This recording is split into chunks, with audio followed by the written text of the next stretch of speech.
ओम शांति। 2 मार्च 2026 के ईश्वरीय मधुर महावाक्य हैं। सुनते हैं आज की मधुर मुरली।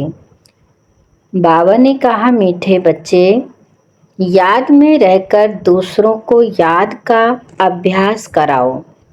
योग कराने वाले का बुद्धि योग इधर उधर नहीं भटकना चाहिए। प्रश्न है, किन बच्चों के ऊपर बहुत बड़ी रिस्पांसिबिलिटी है, उन्हें कौन सा ध्यान जरूर देना चाहिए? उत्तर है, जो बच्चे निमित्त टीचर बनकर दूसरों को योग कराते हैं, उन पर बहुत बड़ी रिस्पांसिबिलिटी है। अगर योग कराते समय बुद्धि बाहर भटकती है तो सर्विस के बजाय डिस सर्विस करते हैं। इसलिए यह ध्यान रखना है कि मेरे द्वारा पुण्य का काम होता रहे। गीत है ओम नमो शिवाय। ओम शांति। बाप सभी बच्चों को पहले तो यहाँ बैठ करके लक्ष्य में टिकने के लिए दृष्टि देते हैं कि जैसे मैं शिव बाबा की याद में बैठा हूँ, तुम भी शिव बाबा की याद में बैठो। प्रश्न उठता है कि जो सामने बैठे हैं निष्ठा कराने के लिए, वह सारा समय शिव बाबा की याद में रहते हैं। जो औरों को भी कशिशों याद में रहने से बहुत शांति में रहेंगे, अशरीरी हो शिव बाबा की याद में रहेंगे तो औरों को भी शांति में ले जाएंगे। क्योंकि टीचर होकर बैठते हो ना। अगर टीचर ही ठीक रीति याद में नहीं होंगे तो दूसरे रह नहीं सकेंगे। पहले तो यह ख्याल करना है कि मैं जो उस मासूक बाबा का आशिक हूँ, उसकी याद में बैठा हूँ। हर एक ऐसे अपने से पूछे, अगर बुद्धि और तरफ चली जाती है, देह अभिमान में आ जाते हैं, तो गोया वह सर्विस नहीं, डिस सर्विस करने बैठे हैं। यह बात समझ की है ना? कुछ सर्विस तो की नहीं, ऐसे ही बैठे हैं तो नुकसान ही करेंगे। टीचर का ही बुद्धि योग भटकता होगा तो वह मदद क्या करेंगे? जो टीचर हो बैठते हैं वह अपने से पूछे कि मैं पुण्य का काम कर रही हूँ। अगर पाप का काम करेंगे तो दुर्गति को पाएंगे, पद भ्रष्ट हो जाएगा। अगर ऐसे को गद्दी पर बिठाते हो तो तुम भी रेस्पॉन्सिबल हो। शिव बाबा तो सबको जानते हैं, यह बाबा भी सबके अवस्था को जानते हैं।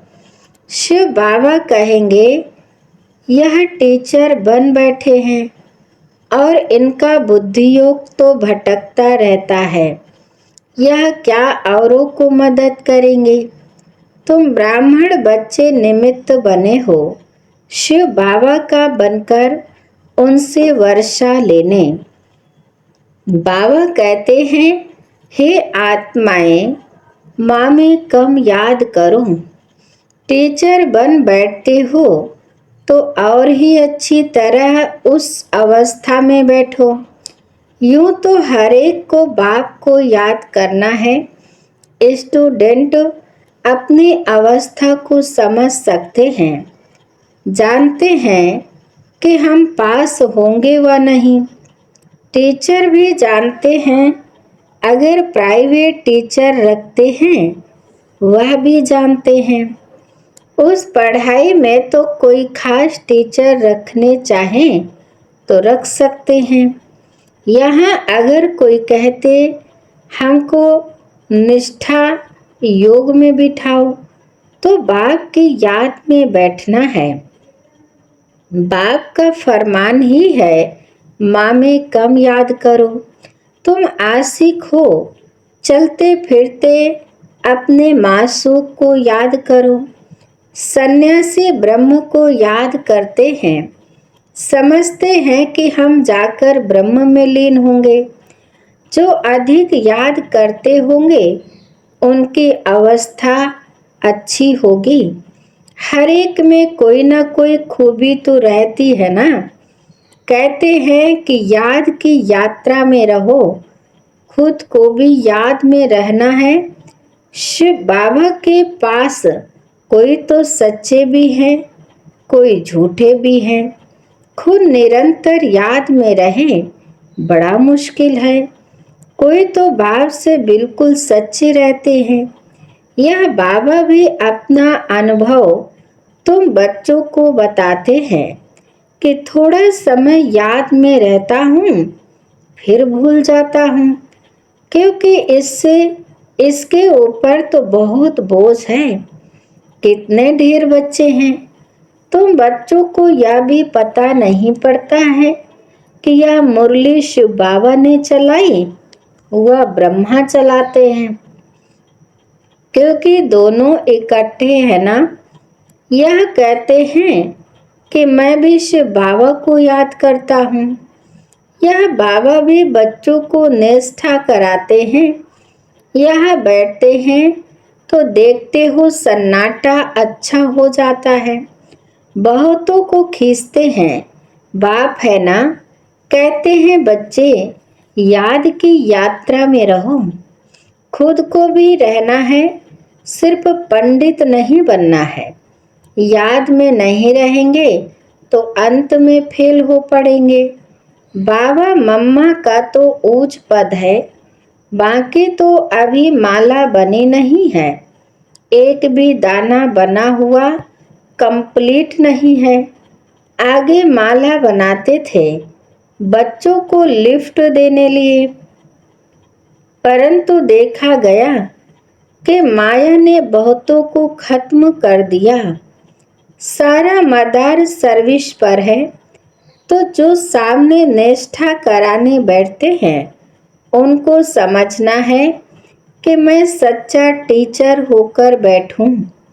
नहीं तो बोलना चाहिए कि हमारी बुद्धि यहाँ वहाँ चली जाती है, मैं यहाँ बैठने के लायक नहीं हूँ।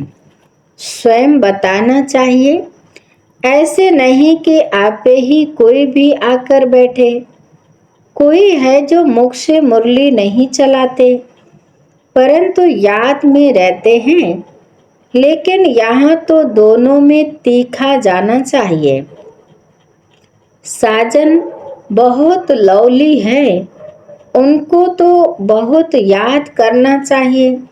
मेहनत है इसमें, बाकी प्रजा बनना तो सहज है। दास दासियां बनना बड़ी बात नहीं है। ज्ञान नहीं उठा सकते हैं। जैसे देखो यज्ञ के भंडारी है, सबको बहुत खुश करती है, किसको दुख नहीं देती। सब महिमा करते हैं तो वह शिव बाबा की भंडारी तो नंबर 1 है। बहुतों के दिल को खुश करती है। बाबा भी बच्चों के दिल को खुश करते आए हैं। बाप कहते हैं कि मुझे याद करो और यह चक्र बुद्धि में रखो। अब हर एक को अपना कल्याण करना है। हड्डी सर्विस करनी चाहिए। तुमको बहुत रहम दिल बनना चाहिए।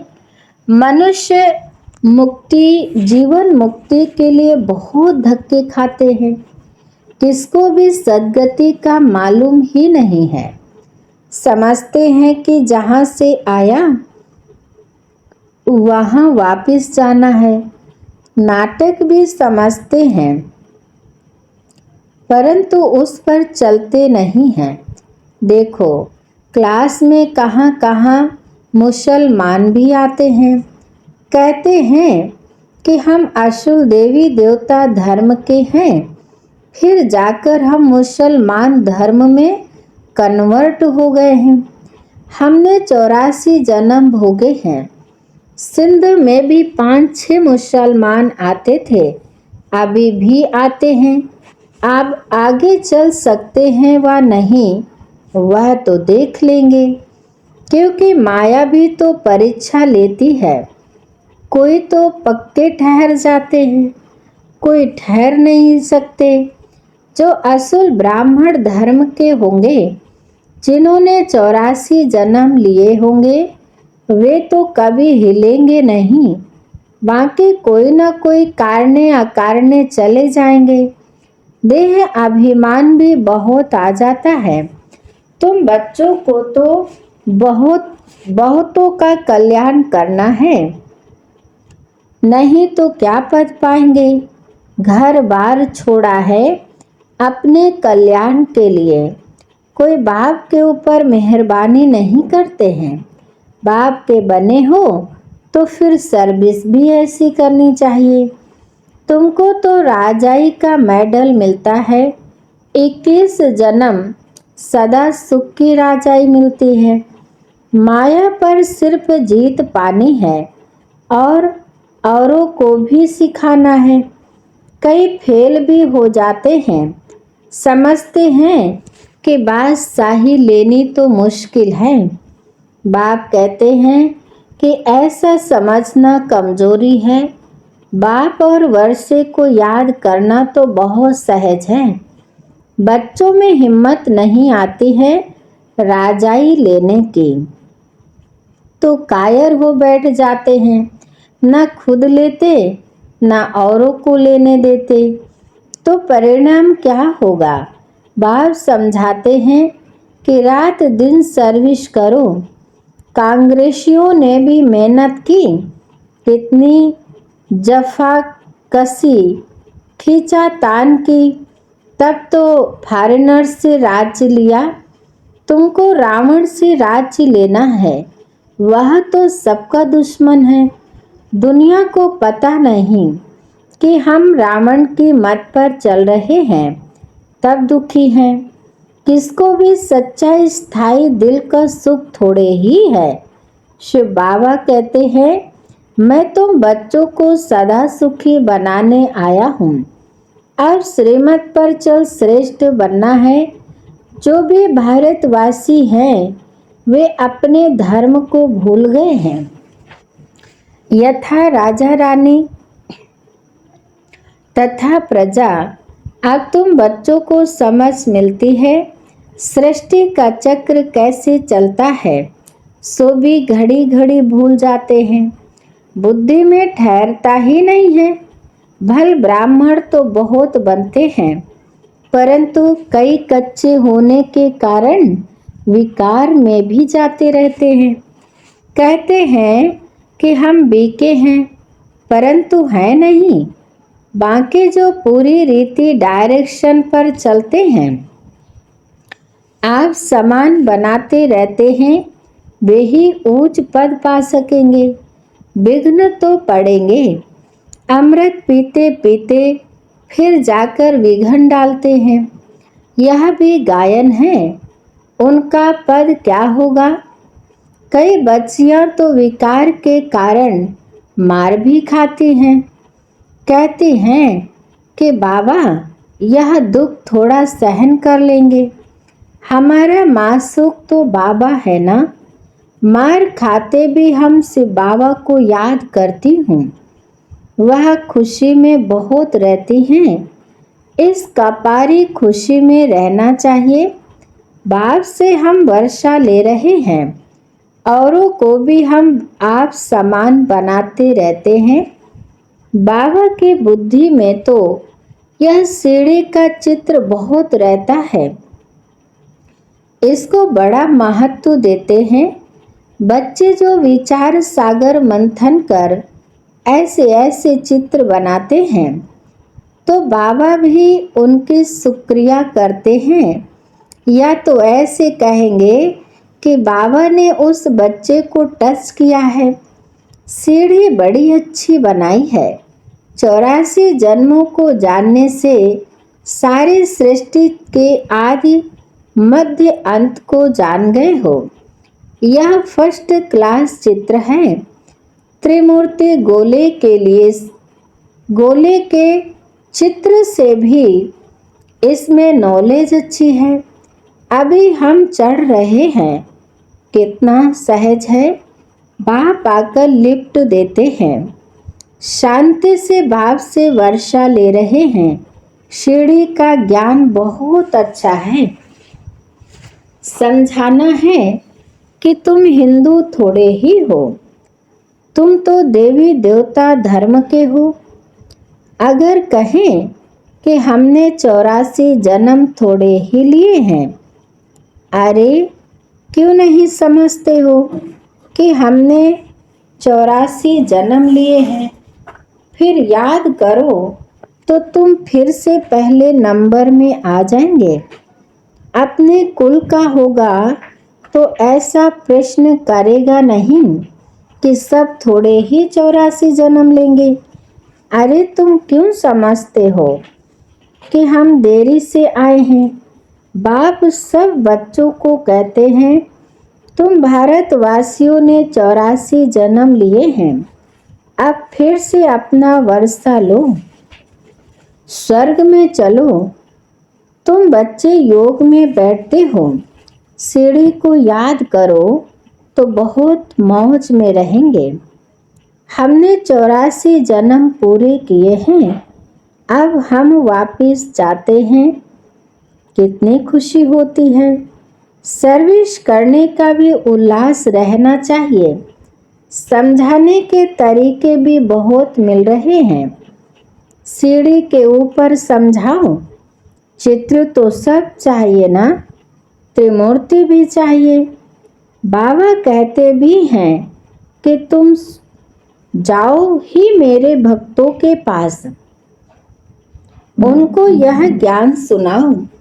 वह मिलेंगे ही मंदिरों में। मंदिरों में भी इस सीढ़ी के चित्र पर समझा सकते हो।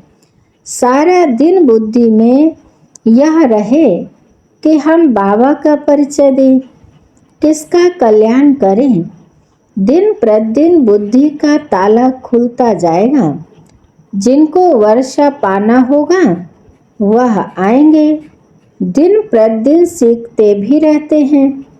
कईयों पर ग्रहचारी बैठती है तो बाबा को समझाना पड़ता है। वह नहीं समझते कि हमारे ऊपर ग्रहचारी है, इसलिए हमसे सर्विस नहीं होती। सारी रेस्पॉन्सिबिलिटी तुम बच्चों पर है। आप समान ब्राह्मण बनाते रहो। सर्विस पर रहने से बहुत खुशी होती है, बहुतों का कल्याण होता है। बाबा को बम्बई में सर्विस करने का बहुत मज़ा आता था। बहुत नए नए आते थे। बाबा के तो बहुत दिल होती है कि सर्विस करें।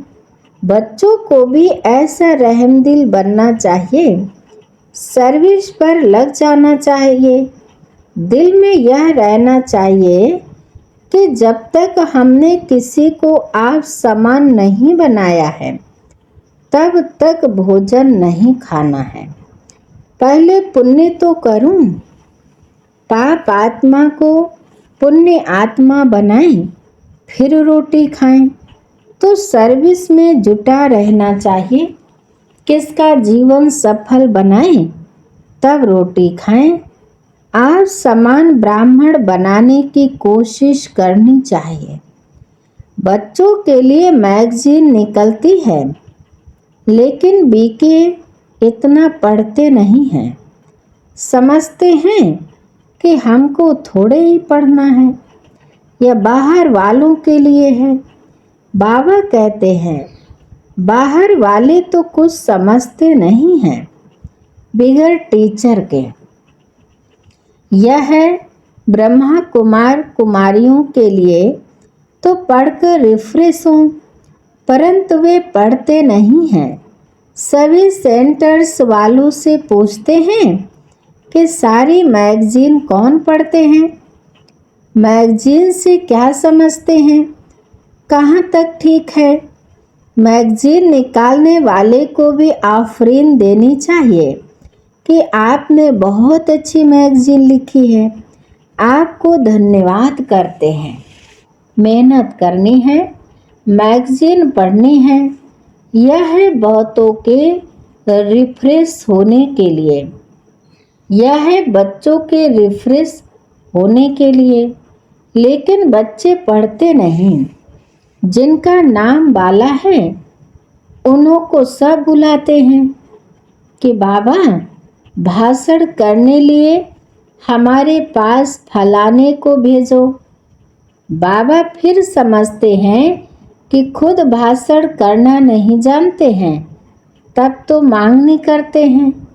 तो सर्विसेबल को कितना रिगार्ड देना चाहिए। अच्छा, बाबा बच्चों से नमस्ते करते हैं। मीठे मीठे शिकिलदे बच्चों प्रति माता पिता बाप दादा का याद प्यार और गुड मॉर्निंग। रूहानी बाप की रूहानी बच्चों को नमस्ते। हम रूहानी बच्चों की रूहानी माता पिता बाप दादा को याद प्यार और नमस्ते नमस्ते नमस्ते गुड मॉर्निंग। धारणा के लिए मुख्य सार नंबर 1, राजाई का मेडल लेने के लिए सबके दिल को खुश करना है। बहुत बहुत रहमदिल बन अपना और सर्व का कल्याण करना है। हड्डी सेवा करनी है। नंबर 2, देह अभिमान में आकर डिस सर्विस नहीं करनी है। सदा पुण्य का काम करना है। आप समान ब्राह्मण बनाने की सेवा करनी है। सर्विसेबल का रिगार्ड रखना है। वरदान है, मनन शक्ति द्वारा वेस्ट के वेट को समाप्त करने वाले सदा शक्तिशाली भव। मनन शक्ति द्वारा वेस्ट के वेट को समाप्त करने वाले सदा शक्तिशाली भव। आत्मा पर वेस्ट का ही वेट है। वेस्ट संकल्प, वेस्ट वाणी, वेस्ट कर्म, इससे आत्मा भारी हो जाती है। अब इस वेट को खत्म करो। इस वेट को समाप्त करने के लिए सदा सेवा में बिजी रहो। मनन शक्ति को बढ़ाओ। मनन शक्ति से आत्मा शक्तिशाली बन जाएगी। जैसे भोजन हजम करने से खून बनता है, फिर वह शक्ति का काम करता है। ऐसे मनन करने से आत्मा की शक्ति बढ़ती है। स्लोगन है, जो अपने स्वभाव को सरल बना लेते हैं उनका समय व्यर्थ नहीं जाता। जो अपने स्वभाव को सरल बना लेते हैं उनका समय व्यर्थ नहीं जाता। आज की मुरली के अव्यक्ति सारे हैं, जो निश्चय बुद्धि होगा वह निश्चिंत होगा। उसे किसी भी प्रकार का चिंतन व चिंता नहीं होगी। क्या हुआ, क्यों हुआ, ऐसे नहीं होता। यह व्यर्थ चिंतन है। निश्चय बुद्धि निश्चिंत, वह कभी व्यर्थ चिंतन नहीं करेगा। सदा स्वचिंतन में रहने वाला स्वस्थिति से परिस्थिति पर विजय प्राप्त कर लेता है। अच्छा, आज की मुरली यहीं पर समाप्त होती है। मीठे मीठे प्यारे प्यारे बाप दादा को दिल से शुक्रिया। आप सभी महान आत्माओं को दिल से शुक्रिया। ओम शांति।